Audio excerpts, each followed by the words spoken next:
Dad, perfect events. I buried my wife 6 months ago. Yesterday I saw her alive at Home Depot. My name is Howard Mitchell. I'm 58, and let me tell you something. After 26 years of marriage, you think you know a person. You think you've seen everything they're capable of. You're wrong. I was standing in aisle 12, looking at wood screws for the deck repair I'd been putting off since Dorothy died. The insurance money had finally come through, and I figured keeping busy with home projects might help with the grief. That's when I heard it, her laugh. Not similar to hers. Not someone who sounded like her. Her exact laugh, the one that used to echo through our kitchen when she watched her morning shows. My hand froze on the screw box. I turned around slow, my heart already hammering like it knew something my brain couldn't accept yet. And there she was, 3 aisles over in the paint section, holding color samples up to the light. Same brown hair with the gray she always complained about. Same way of tilting her head when she concentrated. Same Dorothy I'd supposedly watched them lower into the ground. I dropped the screws. They scattered across the concrete floor like buckshot, and a couple people looked over, but I couldn't move. Dorothy, my dead wife, was comparing paint colors like she was planning to redecorate heaven. I walked over there on legs that felt like they weren't mine. "Dorothy," I said, just her name. Nothing else would come out. She turned, and for a second, maybe half a second, I saw recognition flash across her face. Then it was gone, replaced by this confused, almost scared expression. "I'm sorry," she said, backing up a step. "I think you have me confused with someone else. Someone else. Like I hadn't been married to her for 26 years. Like I hadn't held her hand through 2 miscarriages and celebrated when Clifford was finally born. Like I hadn't kissed that same mouth goodbye every morning for over 2 decades. No," I said, stepping closer. "Dorothy Mitchell, you're my wife. I'm Howard." She shook her head, clutching those paint samples like they were going to protect her. "My name is Diana Brooks. I don't know you, but here's the thing. Liars always give you too much information. If I was really a stranger bothering some random woman, she would have just said you're mistaken and walked away. Instead, she gave me a whole new name, like she'd been practicing it. I pulled out my phone and showed her our last anniversary photo. Us at Romano's Italian, her wearing that blue dress she said made her feel pretty. "Look at this," I said. "Tell me that's not you." She glanced at the screen, and I saw it again, that flash of recognition before she shut it down. "That woman looks a bit like me, but it's not. I'm sorry you lost your wife, but I'm not her." Then she walked away, just turned around and headed for the checkout, like this conversation never happened. I should have followed her right then. Should have made a scene. But I was 58 years old, standing in Home Depot, wondering if I was losing my mind, so I let her go. I bought my screws and drove home to the empty house that was supposed to be my sanctuary. That night, I sat at the kitchen table with a beer and thought about everything. The closed casket funeral, because the accident was too severe. How Clifford insisted I shouldn't see the body, the way the life insurance company processed the claim so quickly. Details I'd been too grief-stricken to question at the time. You know what's funny about being an engineer? You're trained to look for patterns, to spot when something doesn't add up. But when you're drowning in grief, that logical part of your brain shuts down. You accept what people tell you because questioning it would mean admitting that maybe, just maybe, the people closest to you are lying to your face. The next morning, I called in sick to work for the first time in 3 years. I drove back to Home Depot and waited.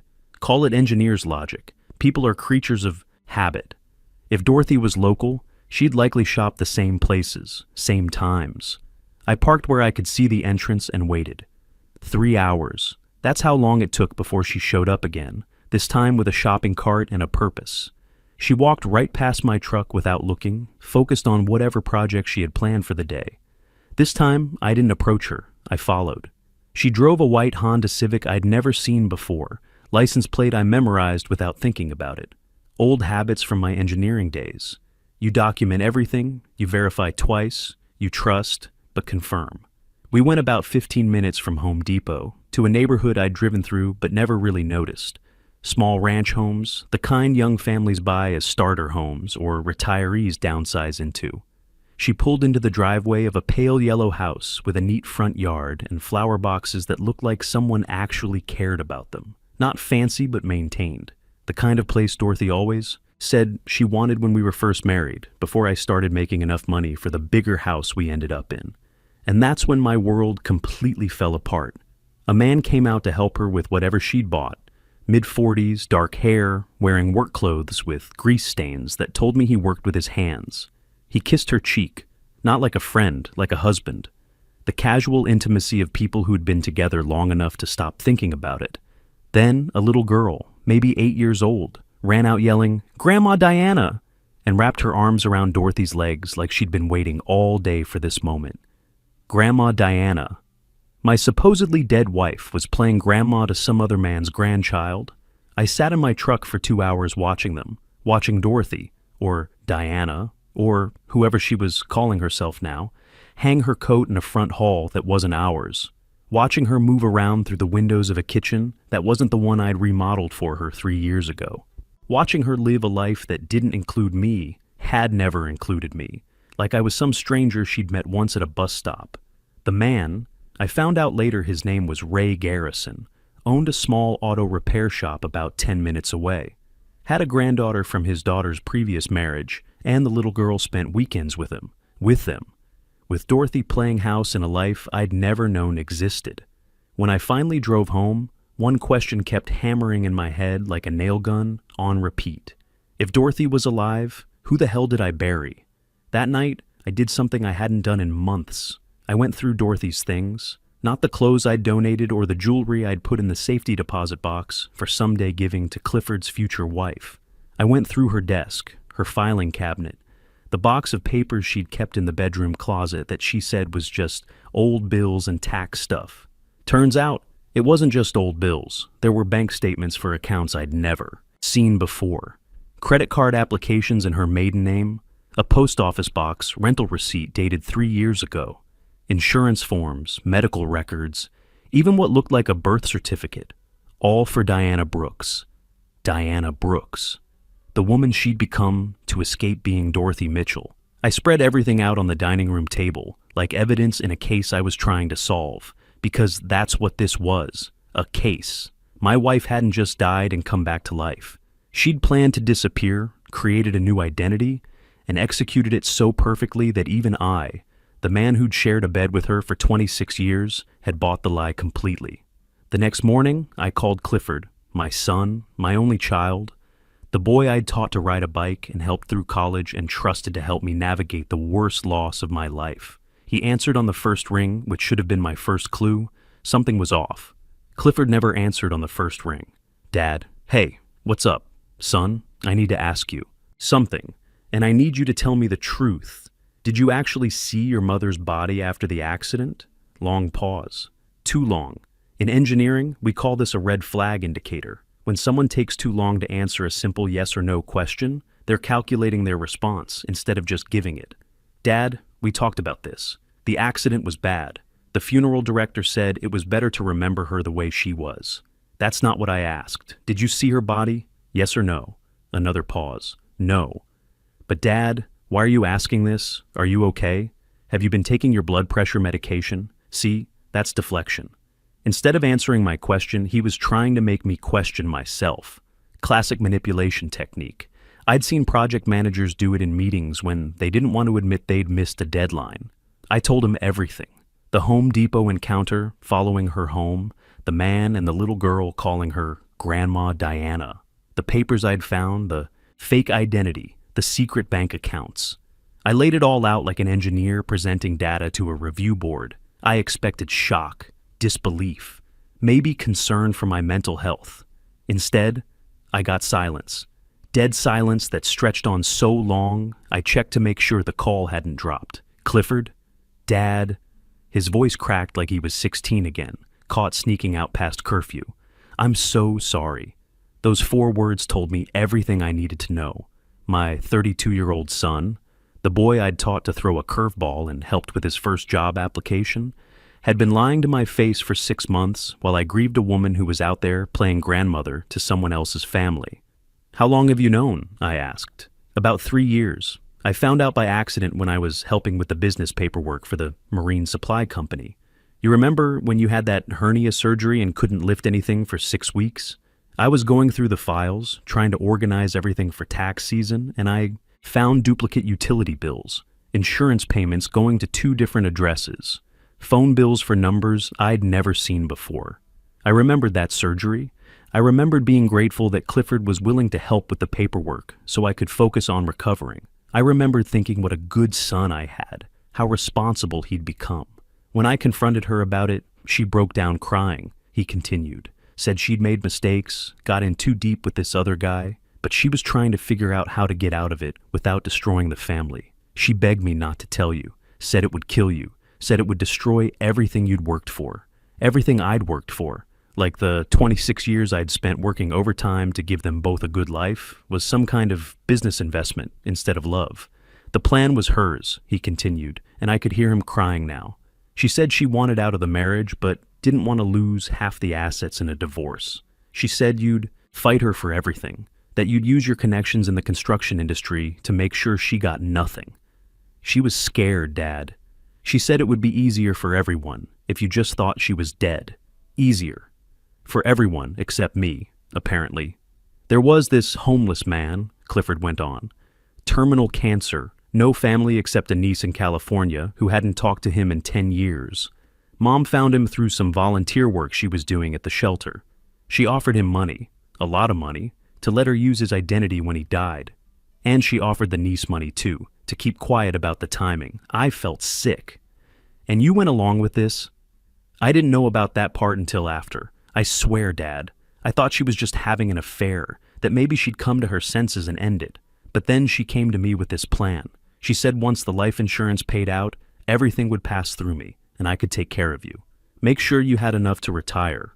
To her. To start her new life. With Ray to her. To start her new life with Ray.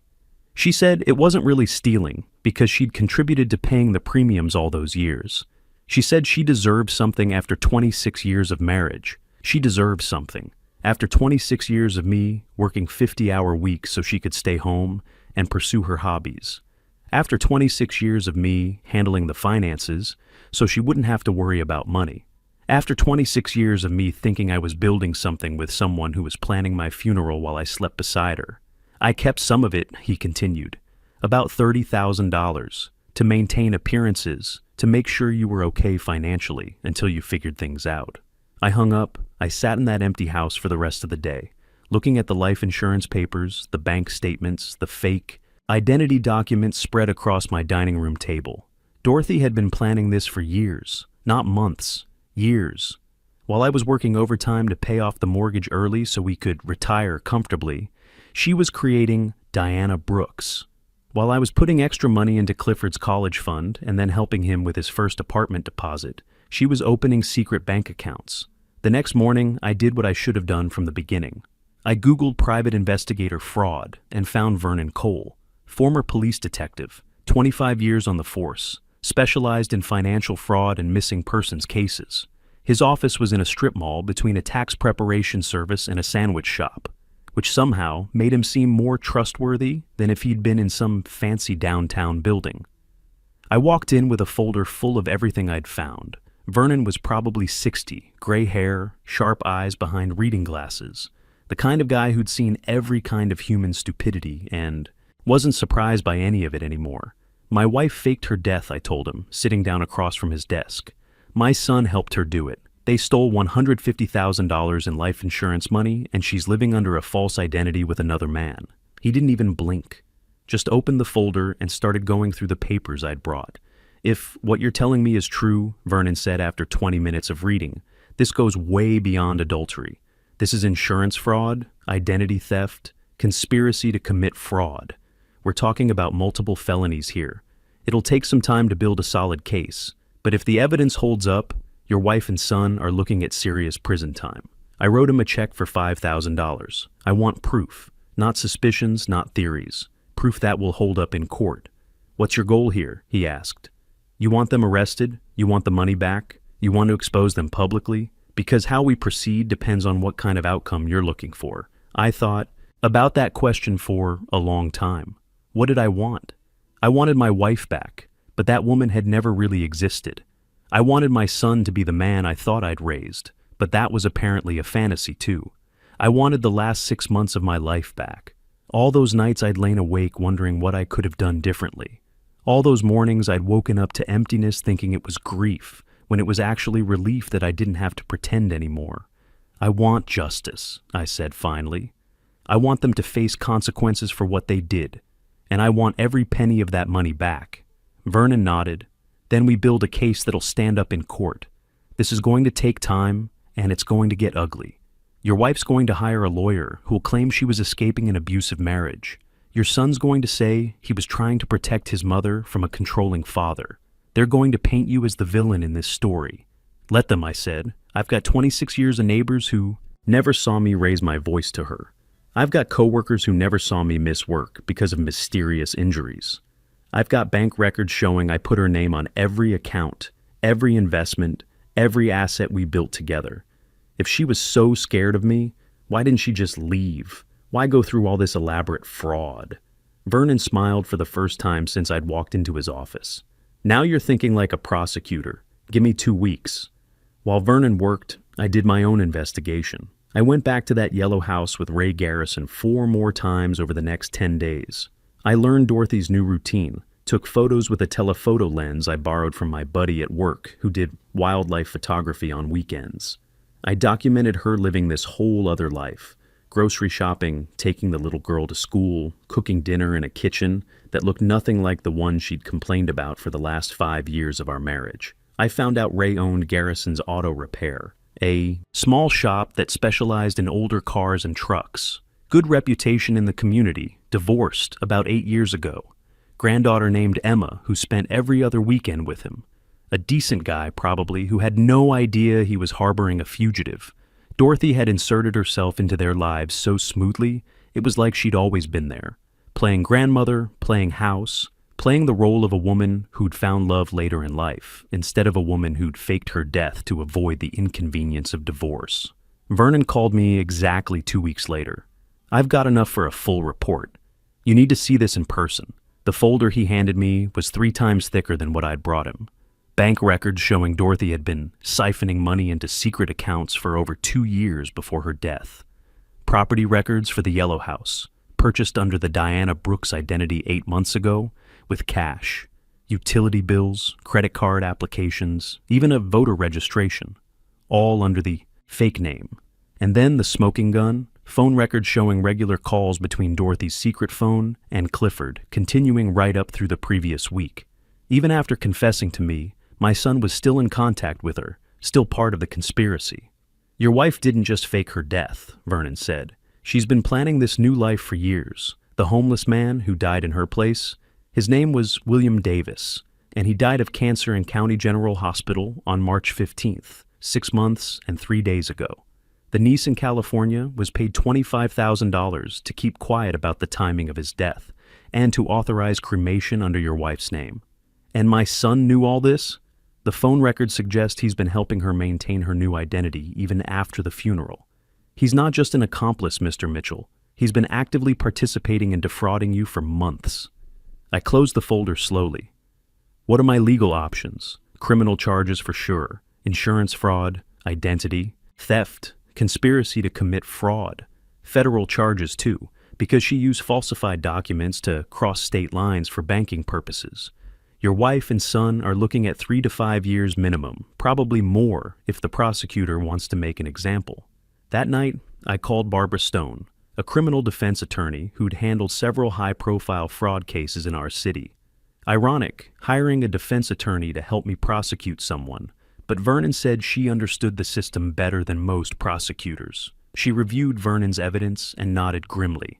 This is a prosecutor's dream case. Everything's documented, multiple felonies, clear financial motive, and the defendant's own phone records prove ongoing conspiracy. How do you want to proceed?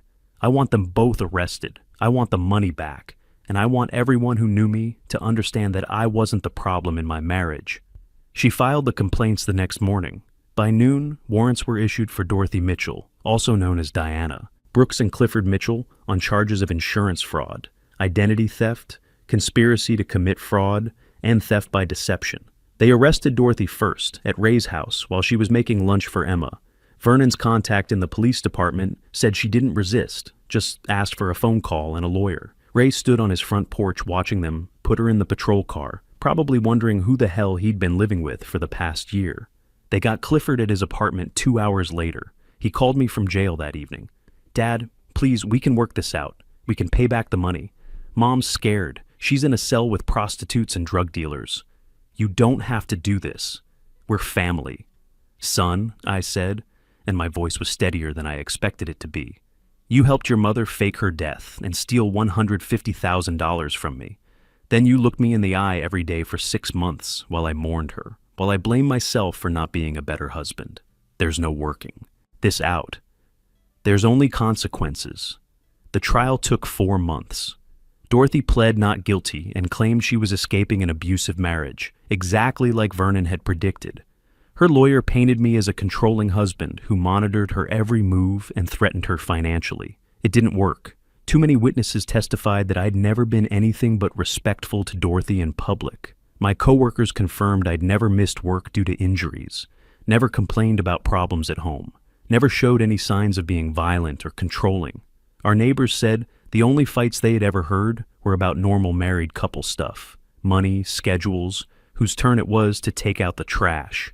Clifford took a plea deal halfway through the trial, 18 months in prison, 5 years probation, and full restitution for his portion of the theft. At his sentencing, he finally looked me in the eye. "Dad, I'm sorry. I really thought it would be better this way." I nodded. "I know you did, son. That's the saddest part of all this." Dorothy got 3 years.